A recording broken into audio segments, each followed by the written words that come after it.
Also, the government has been up to a lot in ICT and has started a new project called SMART GOV. This project is a collaboration between the Cross River State government and InterSwitch that captures people's data and aims to bring the government services closer to the people. We caught up with Mr. Jonah Adams, the MD of SmartGov, and he shed more light on the project.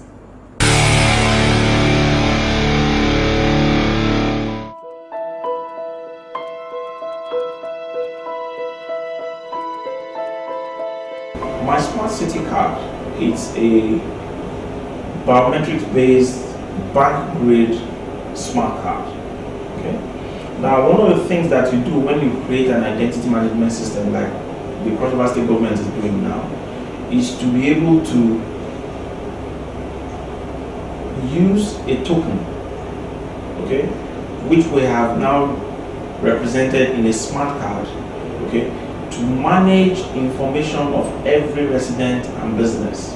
So everybody is expected to be issued with a smart card that will contain some of your biodata, some of your biometrics information, and a unique identifier. Okay.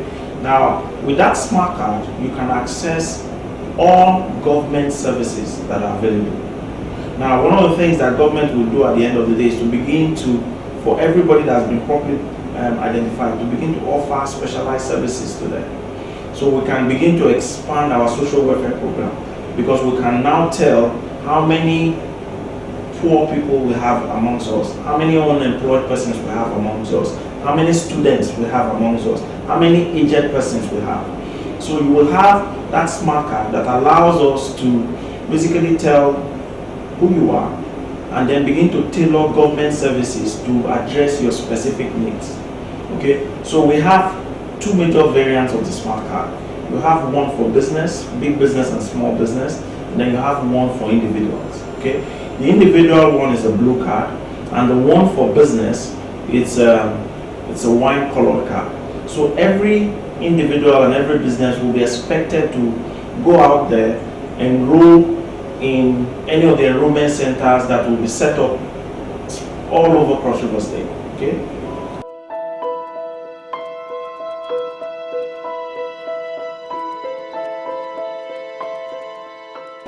To answer that question, I'd like to talk a little bit about SmartGov. Okay?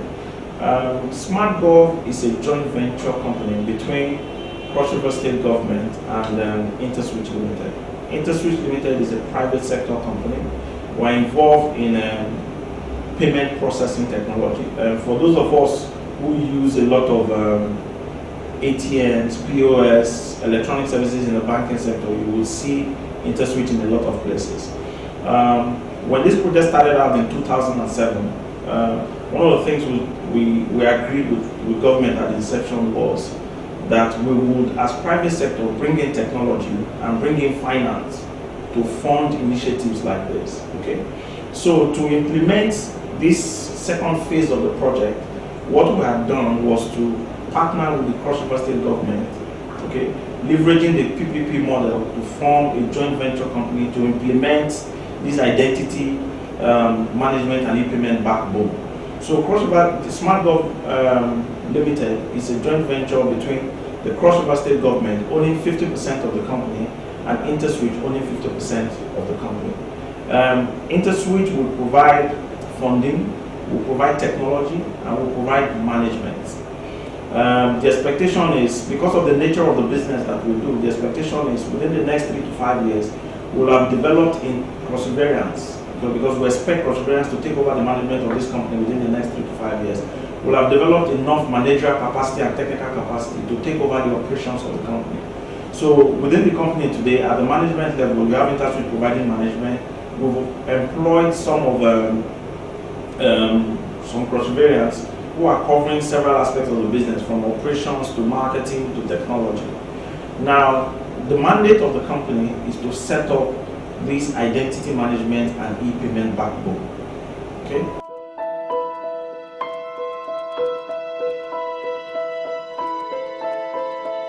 So the state identity management and e-payment project is leveraging technology, identity technology and payments technology to drive the effective delivery of social services. So So one of the things that you typically see, that you expect to see at the end of this project is, for cross-riverians, life will be a lot simpler. Okay? So you need to engage with government. Once you can identify yourself, you should be able to get whatever benefit that government is promising.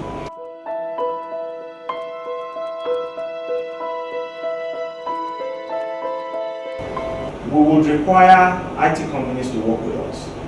Okay? So local entrepreneurs that are into IT services, that will be the main primary beneficiaries. Now for government, who are the key sponsors of this project? First of all, they can now effectively tell how many people they're offering services to. They can effectively allocate resources. Because they are automating a lot of that services, they will save significant cost in service delivery. I'll give you an example. Today we've automated salary payments in the accountant general's office for civil servants. What this implies is, typically before, once salaries are ready, they will typically send it to the bank, and the bank will help with payment. For that, the bank will probably charge a fee. But today, with the technologies we've put in place, the people in AG's office can basically manage that process themselves. So the charges that the banks will have, the cost of delivering that service that the banks will have charged, they still no longer need to incur that cost.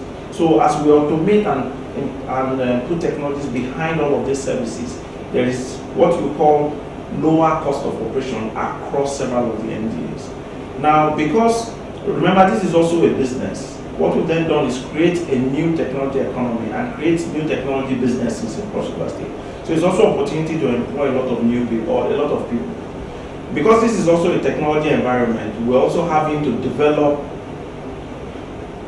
local technology competence. Okay, so what you typically have today is you have people who would have maybe learned programming, learned how to support IT networks, and they will have maybe had to travel to Lagos or Abuja to secure employment. You don't need to do that anymore. Okay. At the end of this project, what we also expect is that Calabar, as a primary municipality in Cross River State, will be what you call a smart city. Okay. Now, a smart city is defined as a smart city because it is expected that a lot of your services will be technology driven. Okay. Now, we will have issued a lot of people cards, and that cards today, they're not just ID cards, they're also bank grade cards.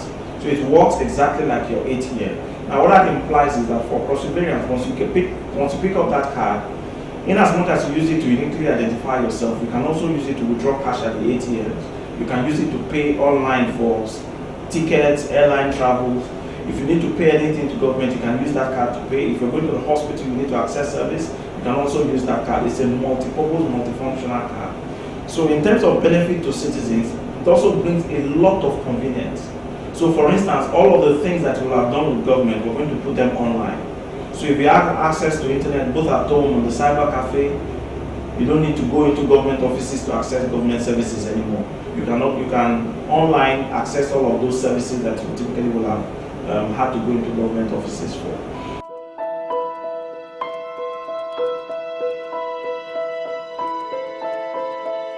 Remember, our focus in the first instance is to work with government and all their NDAs. Today, we have 81 NDAs in government as the makeup of Cross River State government. And we've started work with several of them. What we've done is to divide all the NDAs into different phases.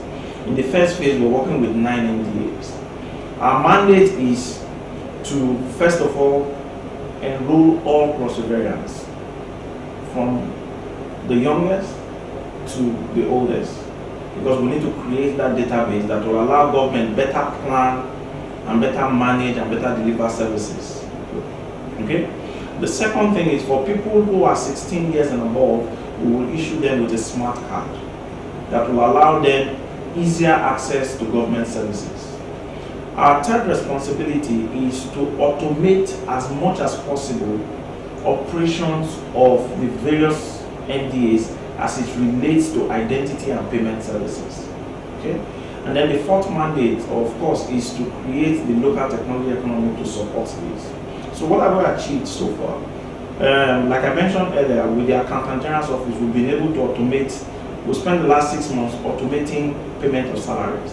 So instead of civil servants today getting salaries 1 week into the next month or a little bit late, they're able to, as soon as they get approval, go through the process of approval, they're able to, same day they get the final approval for payment of salaries, to start processing and paying those salaries electronically. Okay, they are no longer dependent on third parties or other entities like banks and the rest to help them process payments. Okay, so that's one of the things we've done with the AG's office. In the Department of Transport, we're working with them on automating their parking services and payment of fares in on the mass transit system. So one of the things that Crossivarians will experience in a short while would be they will begin to use electronic cards to pay for mass transit services, both in cabs and on the Metro Blue. Okay, some of the things that you see in developed world like the UK and the US. Okay, what we've also done is we're working with the head of service to create a reliable database of all the civil servants in Cross River State Government. Okay, and we've been on that project now for about 3 months, and we've achieved some significant milestones, and that process is ongoing.